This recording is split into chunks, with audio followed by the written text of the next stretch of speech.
Okay, welcome everybody to this first online meeting of Brighton-Palestine Connect. This evening we're honoured to have with us three Palestinian speakers from different areas. Dala al Taji is from Gaza, Sam Bahour is from Ramallah, and Rashid Khudairi is from Jordan Valley. Now, first to join us is Dala al Taji, professor and advocate for people with disabilities, who lives and teaches in Khan Yunis in Gaza.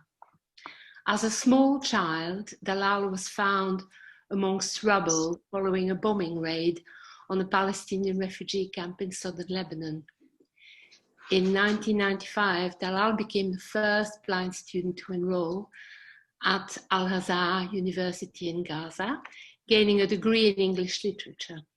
She holds a master's degree in social anthropology from Edinburgh University, and she is the head of continuing education at the College of Ability and Development in Gaza. Dalal organizes courses, lectures in the BA degree program on the policy of inclusion, on rights, legislation, and Braille. She also plays flute, piano, and sings in a choir. Dala. Thank you very much, Agnes, for this introduction, and it's my privilege and honor to be here today in this first online meeting with the Brighton-Palestine Connect. As you know, all of you know, the Gaza Strip is a very small strip, which is basically under siege for around 12 to 13 years now.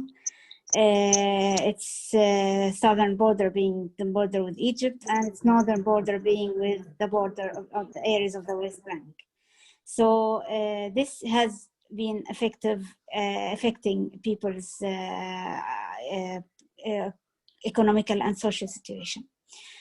Concerning the COVID-19 at the moment, the situation is very difficult because Gaza is basically now in lockdown, which means that people who are working day-to-day, such as drivers, laborers, who can't find work as it is now, are finding it very difficult. What I'm going to focus on is the influence or if the impact of services for persons with disability with this fragmentation situation that we are living in.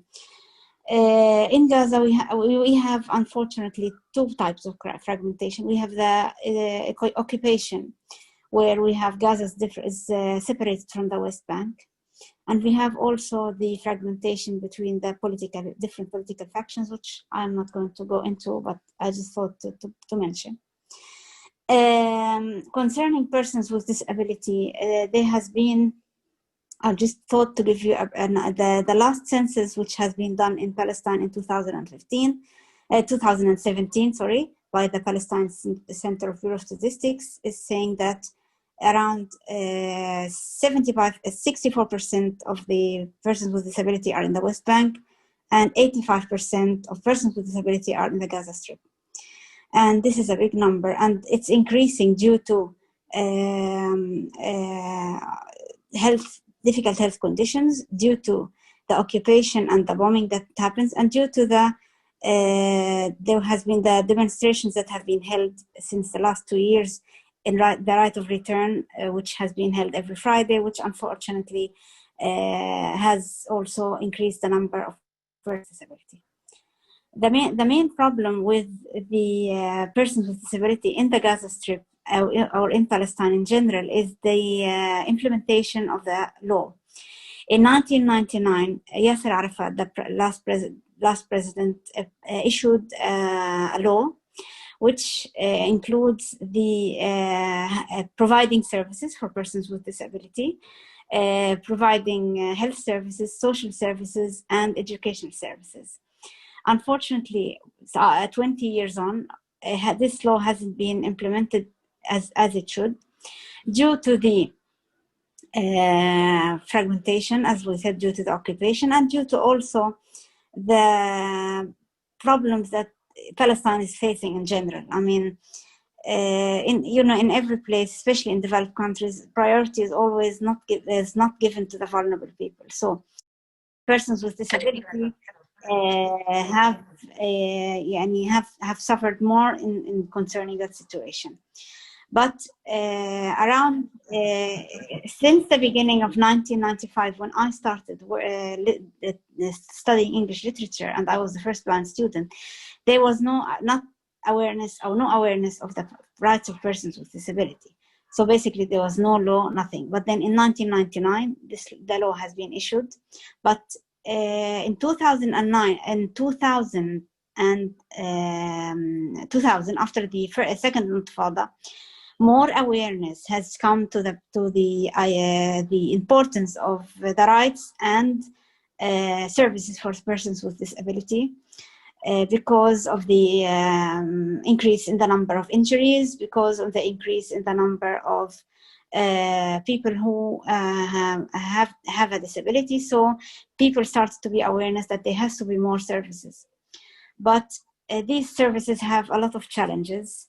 One of them being as I said, the economical situation, which means because a lot of services for persons with disability needs a lot of funding. Because even if you want to buy an assistive device, now if you buy an assistive device, it's very expensive. And people, as there's a relation between disability and poverty. Because of the people with disability, some people can't manage to work. So that means that they can't get the assistance they need. And the organizations try to help, but due to the difficult situation, it's not easy to find funding. And if there is funding, it takes time to come in these equipments because of the siege. Because anything that comes to the Gaza Strip, I'm focusing more on the Gaza Strip because it's where I live. Anything that needs to come to the Gaza Strip has to go through Israel. And anything that has to go through Israel, it has to be, of course, it's kept here and kept there and kept until it goes into Gaza. So say if you need wheelchairs, for example, for persons with physical disability, it needs a lot of time to come. Also, the next challenge is because also of the problems with divisions and fragmentation, there's a problem in the coordination between different organizations which provide services for persons with disability. So some organizations there's a duplication. So and so goes here and so goes there. For example, I could have the same service from this organization and the same service from the other organization. And this is related for two things. The first thing is that the problem with the political fragmentation, because unfortunately, some of the organizations belong to some faction and some belong to other. And the second challenge is the problem with data collection. So even the statistics that have been that I have said to you previously, it's not as it should be, because there is a problem in defining who is a person with disability and what is disability. But hopefully, I think I want to say that things have developed throughout the last, say, 15 years in, as I said, awareness of persons with disability. But still, persons with disability need a lot of services, and providing services is not that easy because of the challenges that I mentioned previously.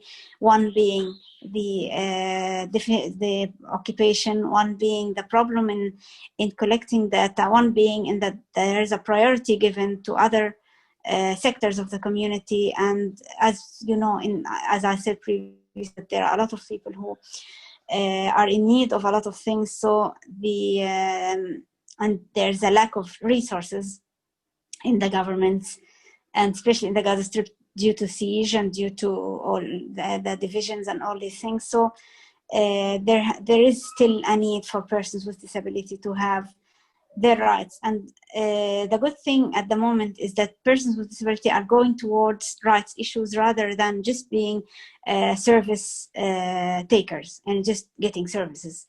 There is a tendency, a lot of organizations, especially the General Union, the Palestinian General Union for Persons with Disability, is going towards, we don't want services, we want to be productive in the community. One other aspect that I would like to say concerning the problem with persons with disability is the lack of jobs, and that a priority is given to persons without disability, when there's a lot of jobs that persons with disability could do, but persons without disability are given the priority. And this is a big problem, that it causes poverty, because some persons with disability are heads of families. So I think that that should be also looked at, and hopefully this will be better in the future. But the last thing I would like to say is that persons with disability are would not only like to be service takers, but they would like to also be included, and they have rights such as any other persons with or without a disability. And I think finally, I would really like to say how much I was really glad to be with you here today. And I hope it take a lot of time. Thank you very much, Dala. My pleasure. Thank you. And I'm sure there will be questions for you at the end of the session. I'm ready. Yeah. Now, our next speaker is Sam Bahour. Sam is a Palestinian-American writer, businessman, entrepreneur, and activist. He was born in Ohio, and he has lived in Ramallah for 25 years. Sam holds degrees from Youngstown State University, from Northwestern University, and from Tel Aviv University. He's a managing partner of Applied Information Management, and it's a consulting firm specializing in business development with a focus on startups and providing executive counsel. He was instrumental in establishing Paltel, the Palestine Telecommunication Company, and the Arab-Palestinian Shopping Center. Very important. He's currently an independent director at the Arab Islamic Bank and an advisory board member of the Open Society Foundations. Sam serves in various capacities in several community organizations. He's the co-founder and board chair of Americans for a Vibrant Palestinian Economy. He's also a board member of Just Vision in New York, board member and policy advisor of Al-Shabaka, the Palestinian Policy Network, and a secretariat member of the Palestine Strategy Group. Sam frequently writes on Palestinian affairs and has been widely published in leading outlets. He's co-author of Homeland, an oral history of Palestine and Palestinians. Sam, all yours. Thank you very much for that introduction. I feel tired already just by listening to it. It's a pleasure to be with you all, and I'm looking forward to the conversation, and a pleasure to have met the other panelists through this event. Asked to speak about territorial fragmentation and its impact, there's no way not to put a footnote here and say, by focusing only on the territorial part, we would have been missing a lot in the fragmentation strategy that the Israeli side has used even pre-state, and I'll get to that in a second. Let me just mention a couple of them to keep in mind, and then I'll focus more on the territorial side. One is the political fragmentation. And when we think of political fragmentation, people immediately jump to the here and now, the last decade of division within the Palestinian community. But when I speak of political fragmentation, I speak of the broader approach that Israel has taken, always to be challenging whoever is representing the Palestinians. For a long period of time, that was the PLO as the sole legitimate representative of the Palestinians, when all Palestinians were rallying around that specific organization, and Israel went out of its way to facilitate, if not support, other competitors to the PLO, even when it meant at times that they implanted mayors in various cities who would challenge the PLO candidates. So from a political fragmentation strategy, Israel has been using that since day one. Then you have the very sharp today economic fragmentation. that's also a long-standing strategy on the Israeli side. That's the domain where I work. I can speak for hours about how Israel makes sure that what we produce is the bare minimum, and even a little bit below that, to be able to sustain some kind of normalcy, even though there is no normalcy under military occupation. Israel controls all imports and exports from the occupied territory. So for the most part, on the import side is where they're putting a lot of restrictions. They have created not only the same restrictions that apply to Israel, for example, what you can't bring into Israel, you can't bring into the occupied territory, but that they have additional lists of items that we're not allowed to import, partly because it might create some kind of economic independence, if I may say, or it may challenge Israeli products, and they don't want that to happen. Again, this is not new. I can remember prior to the first Intifada, so this would be the mid-'80s, where a company had to go to the military administration and request a permit to build a pickle factory.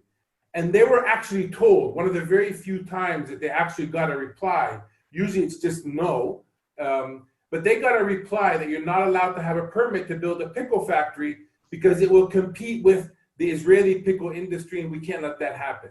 So this economic fragmentation and making sure that we're economically at a handicap over time and structurally is something that has been in place, as far as I know, forever. And one point here as well is to keep in mind that we do not have a connection to the outside world. Even though we have a sea in Gaza that connects us to the outside world, that is militarily occupied and closed to us. In Gaza, because of the weight of the closure, a tunnel economy has opened up. So people, to be able to have livelihood, basically started to bring in products through a tunnel economy, a black economy. And anybody with an ounce of common sense could have seen that once you start bringing in milk and petroleum and car parts through a tunnel, you will then also bring weapons through a tunnel. And sometimes I think Israel wanted that to happen. But we are forced to use, above ground, we are forced to use Israeli ports of entry.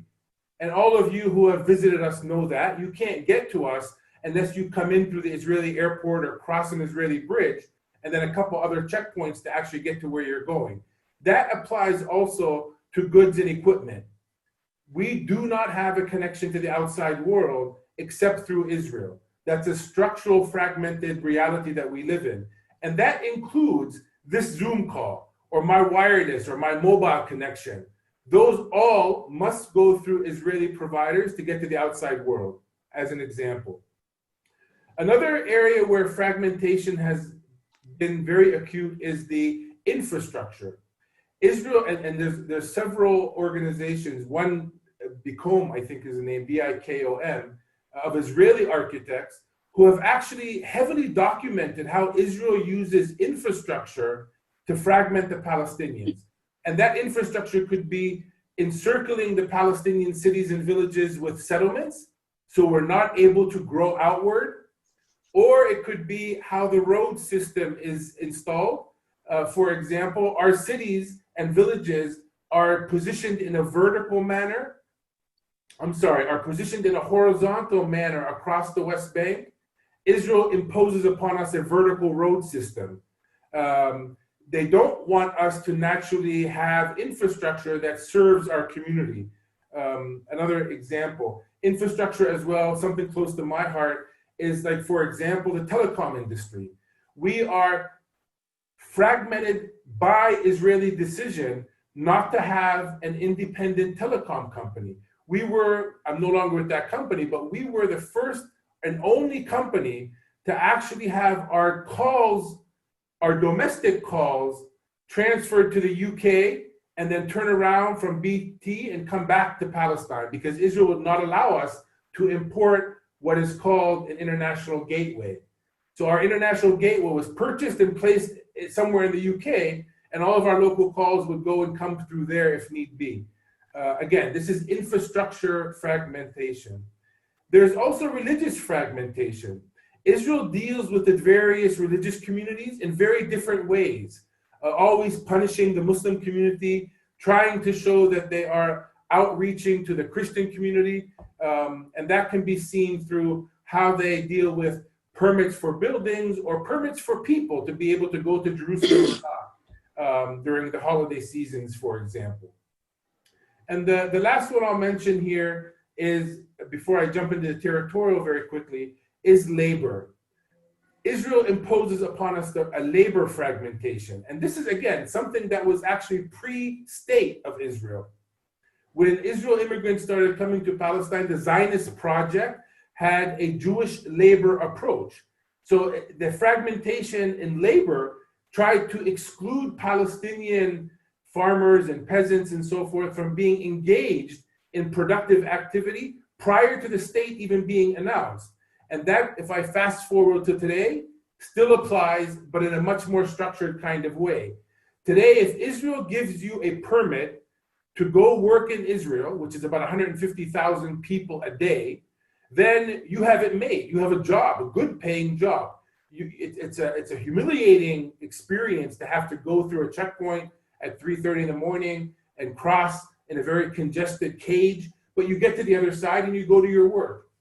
If you, for any reason, are not eligible for a permit, like if you've ever been arrested, and arrested here has a different connotation than the West. In the UK, you get arrested when you do something wrong. Here you can get arrested for your political thought. If Israel arrests you, and there's about 1 million Palestinians who have been arrested since 1967, so it's a quarter of our population has gone through the Israeli prison system, those people are not eligible to get permits to go to Israel. So they can pick and choose and use the labor permits to fragment our labor community in a very, very sharp way. The last thing I'll focus on is the topic of the issue, which is the territorial fragmentation. That's the easiest to see. All of it is driven by a might is right policy, by force.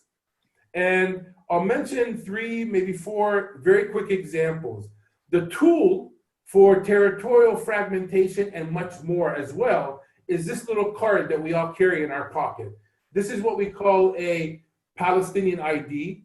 That's actually a lie. There's nothing Palestinian about it. This is an Israeli military issued residency card for the West Bank or Gaza. Interesting, Israel says they have nothing to do with Gaza. But if a child is born today in Gaza, Israel issues them one of these cards because they control the population registry. With this card, Israel basically can define where I'm allowed to go, where I'm not allowed to go, where I'm supposed to be at any moment or where I'm not supposed to be, what checkpoints I can cross, what checkpoints I can't cross. This ID is the same kind of ID that was used in South Africa to fragment the population and control the population. The other thing we can see is checkpoints. There's a matrix of checkpoints across the West Bank and between us and Gaza. A lot of people want to think that those checkpoints came up recently, like during the Second Intifada, when there was a lot of violence between the two sides.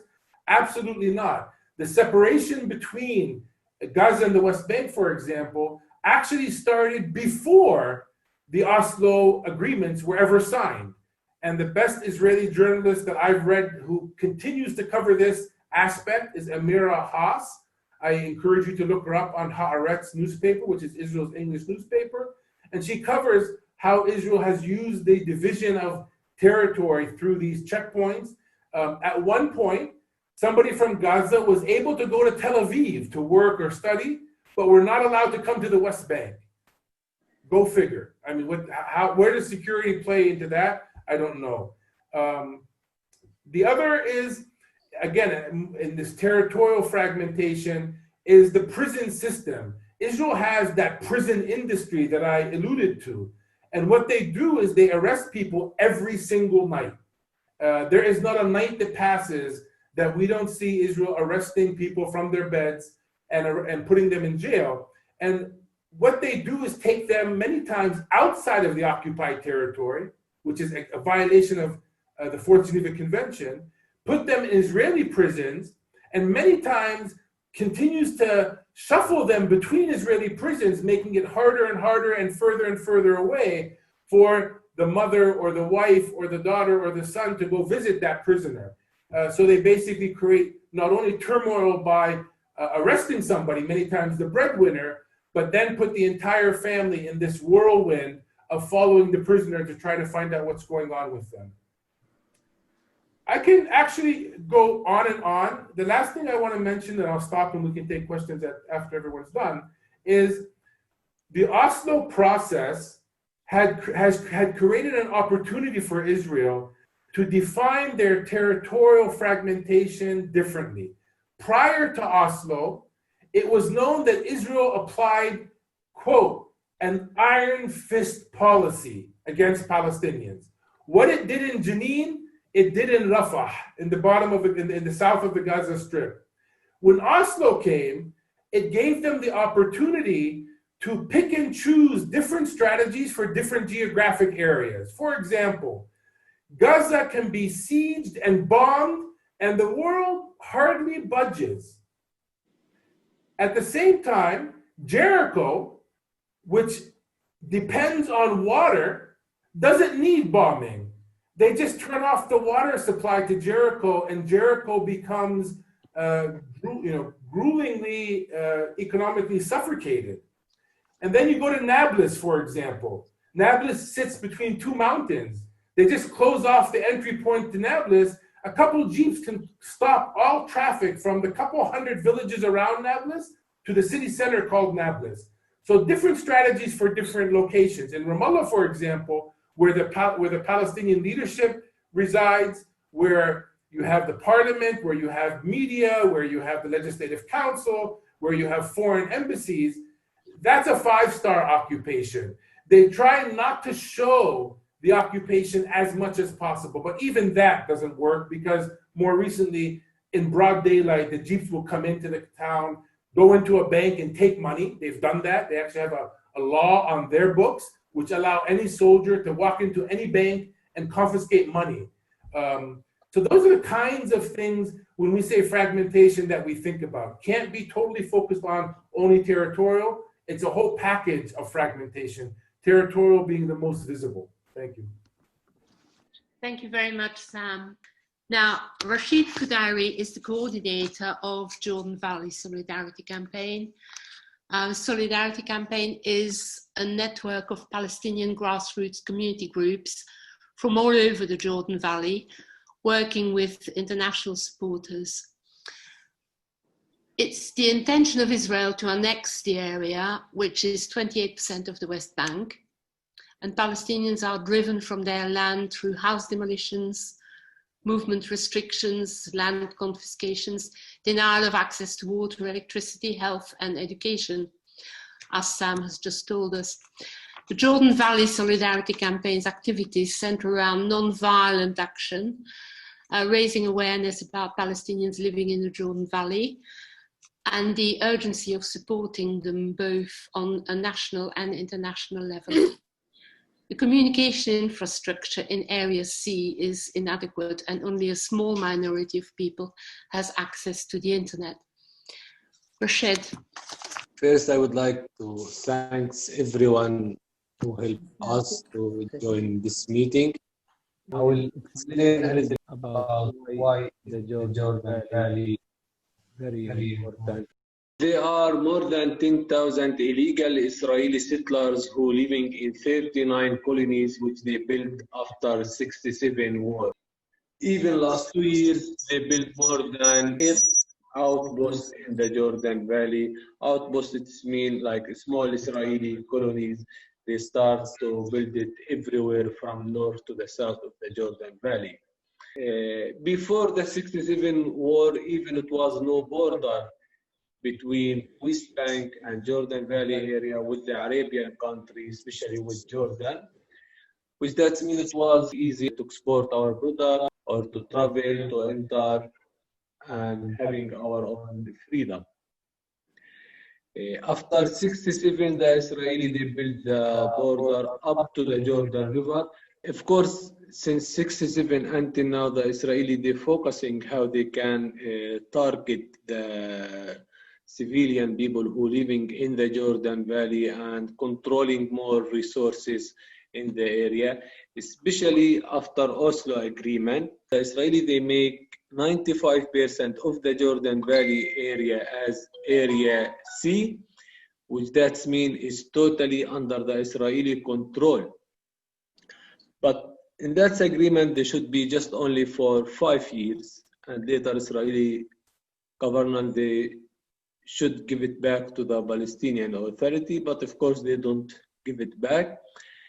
And even this Area C, they divide it to different kind of area, and they make 56% of the Jordan Valley as a closed military and firing zone area.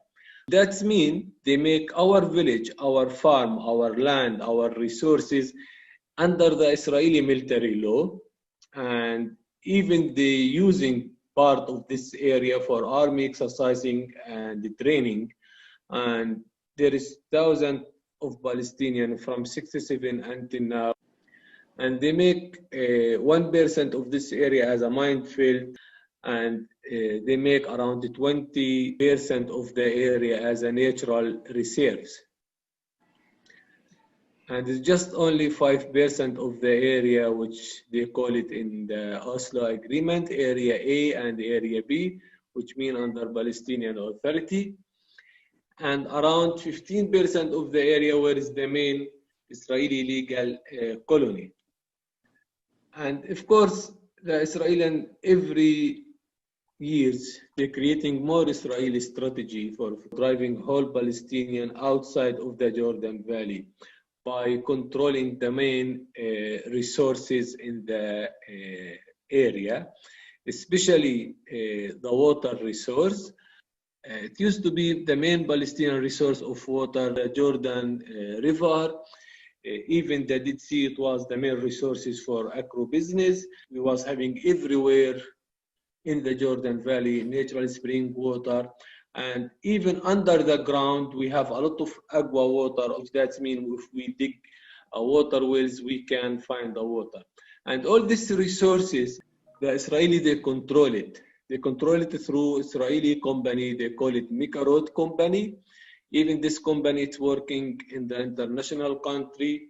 It's not just here in the West Bank or in the Jordan Valley. And this company, they control the whole water resource. And until now, in different villages and community, thousands of Palestinians not allowed to have water to drink. Even for agriculture, of course, we are not allowed. And the only way our people there, they can resist without water by bringing the water from the truck from Area A to the Area C. And last 5 or 6 years ago, we start to dig near the Israeli pipelines of water and collecting like our own pipeline and taking part of this water to our village, especially in Area B. And what the Israeli Mikarot company with the Israeli soldiers, they do, they enter to our village with the Israeli bulldozer and the Israeli workers, and they're cutting our pipeline of water and they confiscate it. They confiscate even the truck which we use it to collect the water from Area A. And this is the situation until now. We still have it, especially the water. They use the water as a weapon to not give us up to resist or to stay in the Jordan Valley.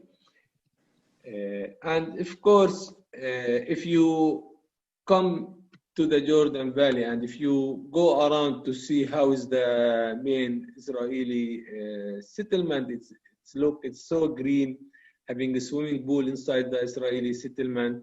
And if you go around our village, you will see how it's very dry.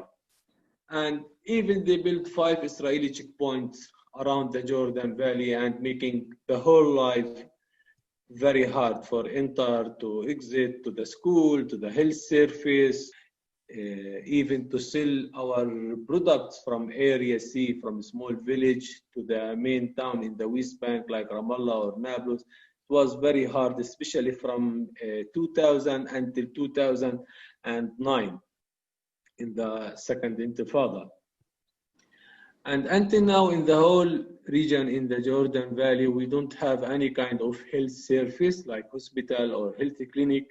And it's more a problem even when having any emergency case. The same situation about the education. Until now, we are not allowed to build our university or our school in the Jordan Valley. The same like any kind of structure for any service, we are not allowed. And one of the main Israeli strategy they start using since 1997, the house demolition. The house here, which we are speaking about, it is not like a building 5-6 floors. Even the tent, like a big tent for a family or for even our sheep or our animals, we are not allowed to build it. And they, of course, they bring like a soldiers and the same bulldozer, and they come and they destroy it. And in 2018, even they create a new law, which is like more hard and difficult even to go to the Israeli court with the lawyer to try to protect this kind of structure in the Area C. And even when international or humanitarian organization from European Union, when they try to give our civilian people like a humanity support, like some tent or mattress, even Israeli soldiers, they don't respect that.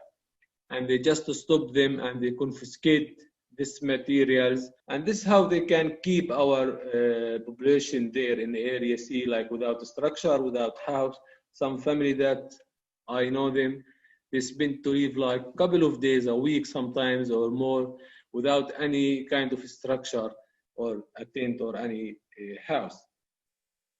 And this is the same strategy since 2013. Even they make it more strong and more hard by destroying sometimes the same house for the same families more than 10 times in 1 month.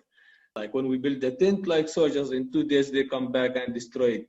And one of the family who was like an activist supporting a community for the right of water or the right of education or whatever, the Israeli was forcing this family to destroying the house for them 32 times in 2 weeks. All this like kind of attack and harassment, it's of course against the international law, because we are a civilian people and we are talking about needs for a life and like water or education. And of course, the Israeli settlers who living in the Jordan Valley, they control 85% of the land in the Jordan Valley, which they are using for agro-business. And around 68% of these products they exported to Europe. And this is why they are creating and making Israeli agro-business in our land. And the same from the Dead Sea, they use the Dead Sea and they control it totally. And even we are not allowed to access or to visit the Dead Sea. There is different Israeli company. One of the company, they call it Hava, who make up and export it outside to Europe. I will talk a little bit about what we are doing in the Jordan Valley. One of the main, our budget making mud bricks from the earth to build school, to build health service, to build the houses after when Israel destroying the house. And since when we started, we helped to build 6 schools in the Jordan Valley. 4 of these schools, they're still working until now. They don't destroy it. They give order demolition, but until now, they don't destroy it. And the rest of the schools, 2, they destroy it already. We build like different community center where we can meet as a Palestinians and international to work together and to make them hearing our story or to showing them the area. We help the community or the village is called Al Jiftlik in the middle of the Jordan Valley. In 2017, we built the first library in the Jordan Valley. And even in 2018, we helped 3 villages and we built a pipeline of water to collect water from area B to the area C. Of course, we have our website where we publish the whole kind of thing happen in the Jordan Valley. We try to translate it to different language. We work with women cooperative and women activity from the Jordan Valley to support them and to support our communities. And of course, we work with international movement and international solidarity. And we have different kind of action in the ground. We have some kind of arts action and harvest vegetables with our farmers. All this kind of our project and what we are doing, it's with all from support from international activity and international solidarity. And we still have hope. And I hope in the future we will have more democracy and more freedoms and having our own country. I appreciate to have me in this meeting, and I would like to thank you again. Thank you very much, Rashid. The first question is very short and comes from an occupational therapist in Brighton, and it's a question for Dala al. Do you have occupational therapists in Gaza, and is there training for occupational therapists in Gaza? So basically, this is a very good question because it does have a relation to the topic that we're talking about tonight. We do have people who are occupational therapists in the Gaza Strip. Mainly the training we have in the Gaza Strip is only a diploma, which means it's only 2 years. But there are 4 people from 4 different organizations who a few years ago had gotten opportunity to study a 4-year degree in occupational therapy in the Bethlehem University in the West Bank. And unfortunately, they all 4 couldn't get a permit from the Israelis. Because, as you know, we have to get a permit to go to the West Bank. And they were ready that on the condition that if they go, they would stay there the whole 4 years, so that because it's not easy to come and go. But unfortunately, for all 4 didn't get a permit, which meant that they had to, a lot of the scholarship had gone, they had lost some of the scholarship, but they were able to study distance learning. So they were studying mainly here, and some of the trainers who would come from Bethlehem or from other universities overseas came here to the Gaza Strip, or at some point they actually went to Cairo, so in order to study the 4-year degree. So we have 4 people in the Gaza Strip, or actually we have now 4 people plus. I think we have 5 or 6 at the moment who have a degree in occupational therapy, but mainly the training in the Gaza Strip is only for 2 years. Thank you very much, Dala. Thank you very much for your presentations, everybody. It must be hard for you to talk about this time and again. And we're very interested, of course. I wanted to ask, where do you see signs of hope for justice? The ICC, the demonstrations against Netanyahu. Dala, do you see signs of hope? It's a very difficult question to answer because I think as long as we are under occupation, I don't see any progress. But that's my analysis. As long as there is occupation, and as long as we are under occupation, and as long as we are not treated equal in negotiations, I think they will need no progress. It's difficult for us to hear because we want to encourage, I don't know what, but we want to work for justice for Palestinians, and it's hard for us to know where to put pressure.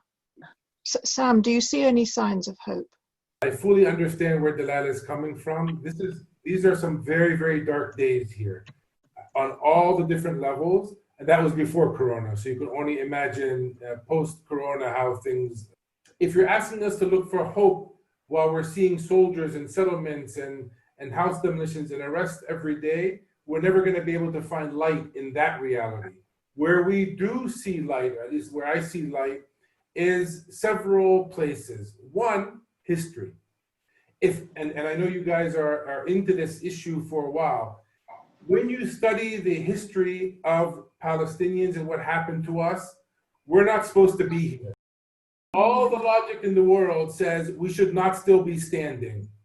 We get up every morning, we go to work, and we're trying to make ends meet in this very difficult reality. That in itself is a tremendous sign of Palestinian resilience over time. And I think that should not be underestimated, especially for those of us who kind of are history buffs and saw a trajectory that was not only ethnic cleansing, but a slow process of ethnic cleansing that continues till today. So there's a sign of hope there. Secondly, the world, the peoples of the world are on our side. The mass majority of the globe is on our side. That is a sign of hope. We have a weakness in the global system of governance that the people's voice is not necessarily the voice of the agency of those people. So when I look at the UN and I see, for example, an overwhelming reinstatement of the United Nations Refugee Agency mandate, when all the countries that mean anything were under tremendous pressure, and out of the 193 or so countries in the UN, 191 voted to continue the mandate for another 5 years of UNRWA, and only Israel and the US stood against it. They couldn't even get the Marshall Islands, which is theirs basically, the US owns it, to be able to vote for that. That kind of articulation on the international scene is very positive. When Palestine took to the UN General Assembly after the failure of Oslo, the issue of recognition of the Palestinian state, we basically went to the UN in 2012 and said, world, bilateral negotiations failed us. Tell us, are we worthy of a state or not? 138 countries said yes. 9 said no. And 4 of them are Pacific Islands that can fit in my bedroom. So that is a sign of hope as well. And I think that's something that needs to continue to be worked on, because it's not only about a resolution in the UN. Once you become within the UN system, there are many venues, everything from how you hold Israel accountable for violating our water rights, to everything to telecommunication frequencies not being given to us. For example, it took us 12 years to struggle to get 3G telecommunication services. And at the end, we only got it 2 years ago, and only for the West Bank. So now we're in a battle with Israel, not in the street, in the International Telecommunications Union. So there's many venues that we can all activate ourselves, each of us depending on our interests, whether it's environment, telecommunications, water, education. We can find a battleground, excuse the terminology, within the international scene. Thirdly, I see a tremendous amount of hope in annexation formally not happening yet. And I saw the question about what's the difference between de facto and de jure annexation. A lot of people are saying Palestinians are not demonstrating in the streets. We expect them to have another intifada because of the threat that was just on them with a new annexation. Why that's not happening, other than fatigue, of course, is that the annexation has been a creeping annexation forever. So the actual physical control of the pieces of land have already taken place. What the annexation that Netanyahu was threatening us with was a legal change in the status of what they already did. And even that couldn't get passed. It couldn't get past his domestic political reality, and the entire international community said, stop. We don't care that the US is supporting you. That is a blatant violation of international law. And the world stood up. Even the weak EU, and I know I'm talking to a UK audience here, the weak EU actually for the first time ever started to float a discussion about maybe it's time, if Israel annexes, that we apply sanctions. Oh my God, the word sanctions applied in discussion, they're far away from doing it, but just bringing it up in discussion is the starting point. And then the last point that I will make of where there's hope is on this screen. When I see civil societies around the world, and believe me, there's many organized efforts, not only in the UK, in the US, in the heart of the beast, everywhere there are people who are mobilizing and organizing, not only to do demonstrations in the street, those are great, and those are needed, but our international solidarity community is becoming much more sophisticated. They're challenging their legislators about where public money is going, where nonprofit status is given. Can you give in the UK an organization nonprofit status and they collect those monies and funds and send them to settlers, which are illegal under UK law?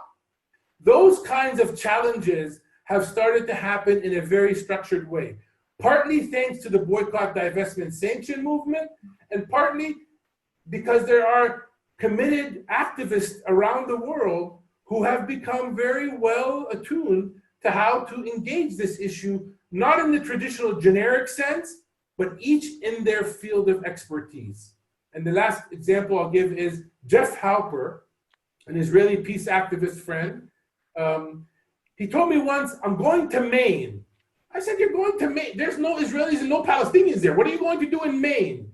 He said, I'm going to talk to American fishermen in Maine to tell them that their counterpart in Gaza, the fishermen in Gaza, have an issue that they need to take note of.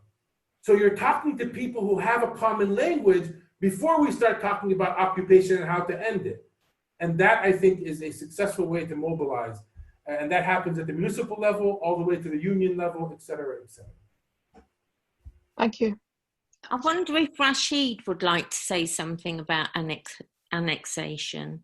Yeah, like, you know, in the fact we are already under the occupation since 1967, and we see the whole kind of Israeli attack or harassment, or even they create the main, you know, apartheid system for all, or let me say, all our right. That's how they can stealing our land by the law.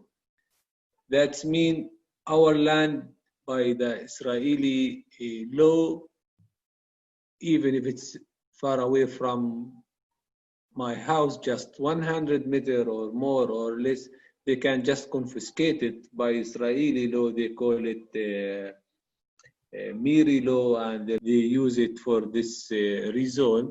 And that means we will not be under the international law for any kind of right. You know, like they will make the Jordan Valley or the rest of the West Bank as part of the Israel, but we will not have any kind of really right as Israeli citizen. And they will just find more strategy for controlling or stealing the land and the resources, and to make more and more our life hard, not possible. And this is how they are planning. There is different Palestinian villages. There is one village called Nabi Sumwail, is between Jerusalem and Ramallah. This village, like, there is a gate and there is a checkpoint in the gate. Even the population who living in this village, if they will buy like some food for the house, they should have a permission to enter it by the Israeli checkpoint. They should have a permission, you know. And there is a time where the population there, they have the time where they can enter and exit from the village. And I think they will maybe create more villages in the Jordan Valley like this village, like they will put more checkpoints around in the main entrance to the village, and they will control the whole movement to enter or to exit. Yeah. Okay. A question from Aidan to all three speakers. Sam talked about political fragmentation. Are there opportunities or advantages to revitalize Palestinian political organization, to build new alliances and increase the political pressure on Israel? I think, Sam, you'd better answer this first. Is that okay? The question, yes, there is absolutely progress, slight but progress, in revitalizing the Palestinian political agency. It's bound to happen. We've been working on it for a very long time. About 3 hours before this call, there was an announcement from Turkey that the two warring parties or divided parties here, Hamas and Fatah, actually had just completed a meeting, and they agreed to elections within 6 months and a process of legislative council elections, presidential elections, and Palestinian National Council, which is all the three levels of elections that we have on a national scene. So there is today actual progress, and this has come from a tremendous amount of effort from civil society over many, many years, begging almost that the calcified organization that we have revitalized, because we know that Israel is pounding against this organization to make sure it fragments like everything else. And when we hold on to that by saying the PLO is the sole legitimate representative, and we spend a lot of time, too much time, but a lot of time trying to get everybody under that roof, it's not because we can't just create another organization. It's because we have the other side trying its best to destroy that political agency that was able to make statehood pass in the UN, that was able to keep the Palestinians standing with all this pressure. So it's not because we are naive of how to create organizations, but we are very keen that we have an organization and we must keep it intact. Otherwise, Israel will win the fragmentation game even within our internal politics. So there is progress there. If they don't move forward, and I'm not holding my breath, but if they don't move forward, I would see the younger generation here stepping up, maybe even taking to the streets. I'll put in the chat, as the others add their comments, an open letter that I wrote to the Palestinian president a couple months back. And it was translated to Arabic and got a lot of time in the press here. I'm calling for President Abbas to step down. He is from a different era. I respect his past. I respect his history. He tried Oslo. We can agree or disagree with him, but it's over. It's history. And now we need a younger leadership that can take the reins of this struggle, because we're nowhere near ending our struggle for independence and freedom. And we need new blood to carry us through the next phase of this. Hopefully, it won't be long after that, that Israel and the balance of power here will cause Israel to change its ways. We've got a question from Doris. I'll read the question. Yanoun is a village just beyond the Jordan Valley, surrounded by settlements. Many of the villagers have land, in the Jordan Valley, but are finding it difficult to travel. Village is reduced to 50 residents. Villages such as Yanoun are disappearing for the same reasons. And many of the villagers have land in the Jordan Valley, and I think Rashid knows the place quite well. It's really disappointing that so much work and support went into Yanoun, and now we find a rather desperate plea recently about a reduction from 350 to 50 residents only. It's surrounded by settlements. It's difficult for people to travel.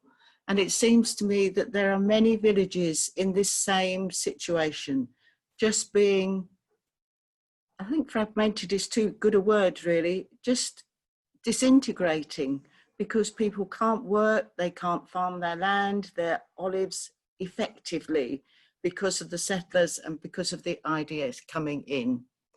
So those villages are disappearing. So I just wonder, how can the rights of these Palestinians be supported when the villages disappear with no information? They're just gone.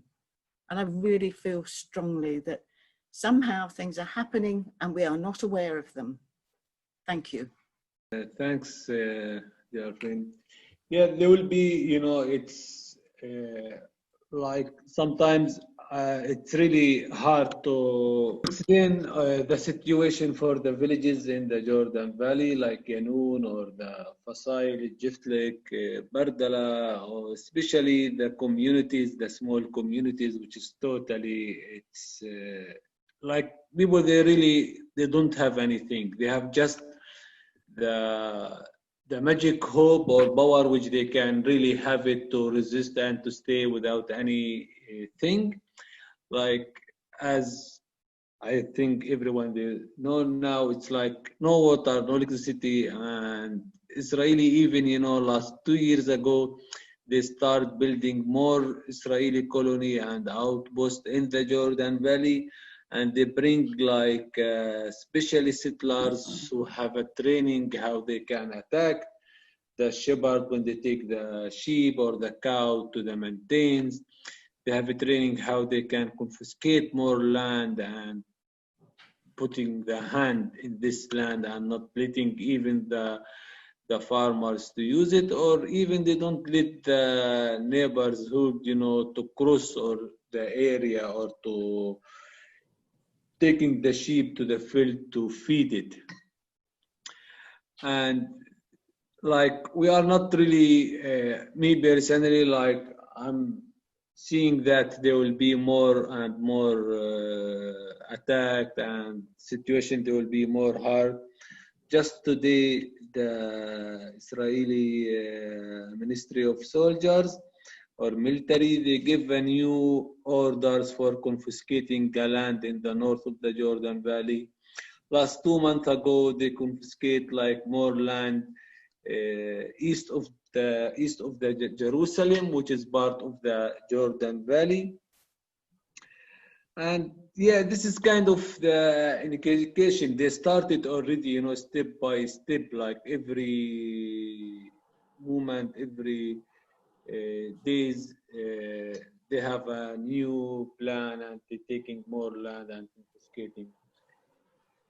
I hope we can have exchange soon, and this situation, there will be better. Yeah, that's it. Thank you. There is a question for Rashid again, which has come through chat. Is the community centre that we helped build in Dala well used by the surrounding communities, and what activities take place? You have answered part of that, but it would be nice to hear it from you, Rashid.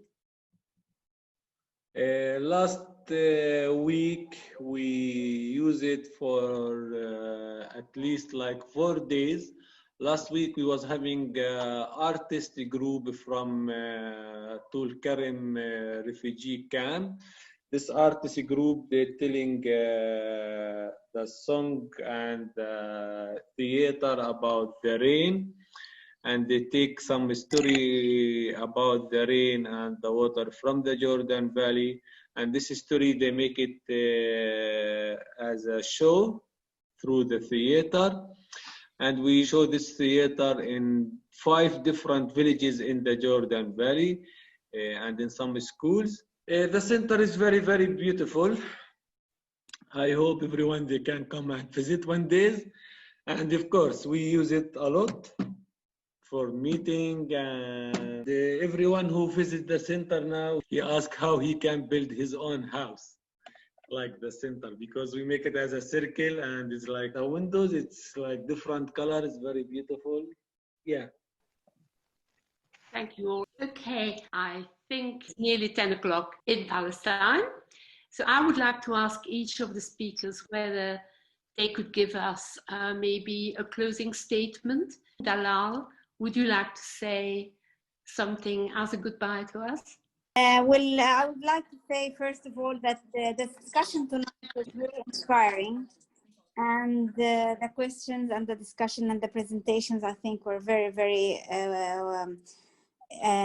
as I said, inspiring, and I am very privileged to actually participate, and I hope that next time we meet, situation in Palestine will be better, and we will be all, maybe you could, next time you could all come here and meet us in Palestine. So thank you very much for inviting me to this first online Brighton-Palestine Connect, and looking forward to seeing you all again. Thank you very much. Thank you, Dala. Mm. Sam? Thank you. I want to thank all of you for spending the time with us. This is very important. We know that you guys are doing a lot. And this is just adding some information to a lot of information you have. I would welcome everyone to visit my blog. It's not a beautiful blog, but it has a lot of information on it. epalestine.ps. And there's reading material, there's documentaries, there's links, there's videos, and all of my social media is there as well. And I placed it in the chat because for me, the important part of such venues is that we connect afterwards to figure out the small things that we can all do together that will accumulate in changing the balance of power. Thank you. And finally, Rashid. Yes, I would like to send to you all respect, and I appreciate that you giving your time and your power for our struggle under occupation. I'm really appreciate what you are doing. Thanks, everyone. I hope we can see you in good situation and good life, and we can have good freedom and democratic. Thanks, everyone. Thank you. Thank you again, Dala, Sam, and Rashid. And we hope that you will speak in our sessions again. We hope we'll be able to invite you again. Bye. Bye. Bye-bye.